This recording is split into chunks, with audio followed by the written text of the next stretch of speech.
Welcome to Yadam Gallery, a high-quality folklore channel for adults.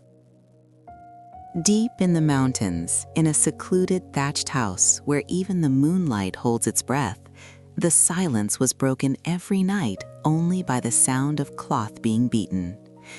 The owner of that sound was a young widow known as Lady Min. She possessed a mysterious allure that could not be described merely as beautiful. Her skin, white and smooth like fine porcelain, seemed to glow on its own in the dark, and the sighs escaping her tightly closed lips were enough to stop the passing wind. Whenever she went to the stream to do laundry, it was common for the village men to tumble into the rice paddies while trying to steal a glance at her.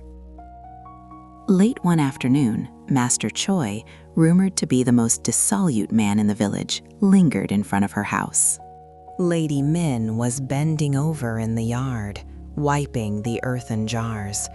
Her white neck slightly revealed under her jacket, and the beads of sweat formed from her labor paralyzed Master Choi's reason. As if possessed, he entered the yard and made a pass at her. "Lady, why do you wipe these heavy jars alone? Let me lend you my strength." Master Choi slyly placed his hand over hers. Startled by the rough, coarse touch of a man, Lady Min quickly pulled her hand away. However, Master Choi could not forget the intense heat transmitted in that fleeting contact. He scanned her with greedy eyes and approached again. "To soil such beautiful hands with muddy water tears my heart apart.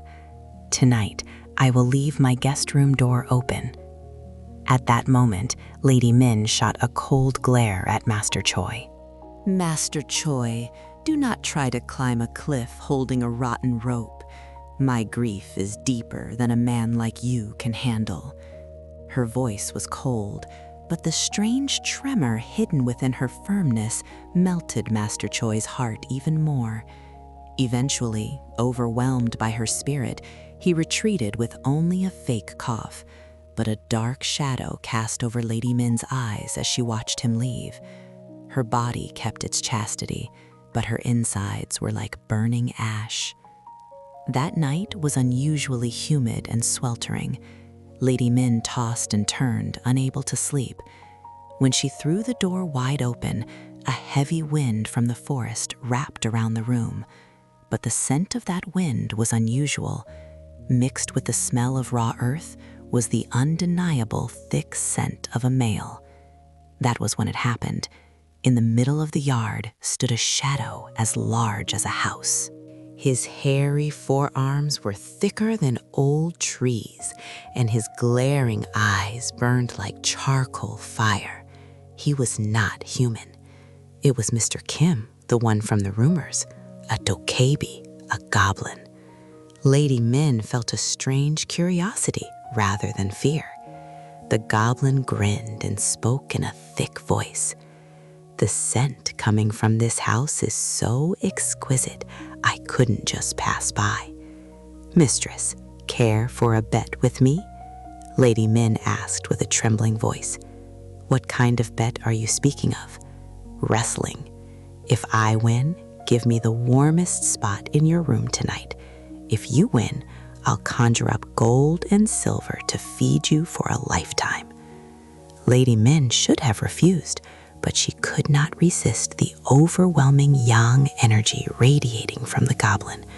Or perhaps the instinct dormant deep within her desired that immense power. As if possessed, she stepped down into the yard.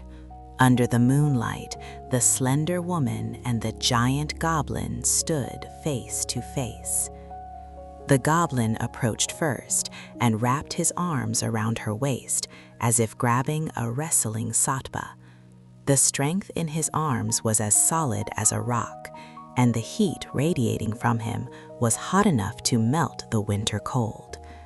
Lady Min, not backing down, gripped the goblin's shoulders. "Are you ready? It might hurt if you fall, so hold on tight." As soon as the goblin finished speaking, their bodies became entangled. It was not a simple contest of strength. When the goblin pushed roughly, Lady Min accepted it flexibly, and when she seemed to lose her balance, he pulled her back strongly. Heavy breathing filled the silent mountains. In the pouring rain, the two rolled and tangled as if they had become one. It was wrestling, but it was more intense and dense than any union in the world. Like dry earth sucking up sweet rain, Lady Min received the goblin's overflowing energy with her entire body. The sounds of shouts that seemed to lift the house and cries that were indistinguishable between screams and gasps continued all night. The dirt floor of the yard was dug up, and the old persimmon tree next to them trembled, unable to withstand the energy.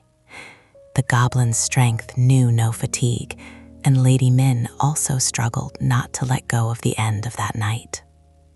The stormy night passed, and the morning rooster began to crow.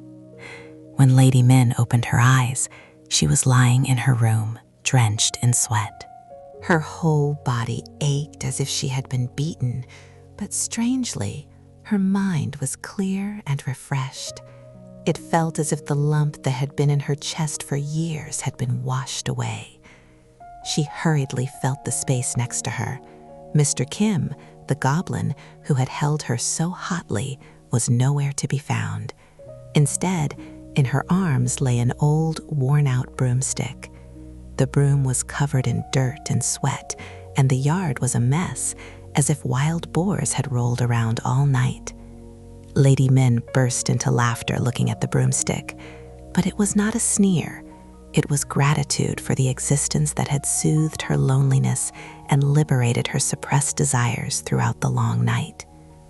People say that if you only suppress desire, it becomes a poison and causes illness, but sometimes, even if it is an illusion, you must burn that heat to gain the strength to live again. Lady Min never sighed at night again after that. Her cloth-beating sound became much more cheerful than before, and vitality began to return to her face. Even if it was a one-night dream or a goblin's prank, the intense vitality she felt that night was the truth. We sometimes ask, is what fills me a real person in reality or an illusion created by my mind? But does it matter? The important thing is that we have gained the strength to live through today. If you enjoyed today's story, please subscribe and like. We will return with more exciting tales.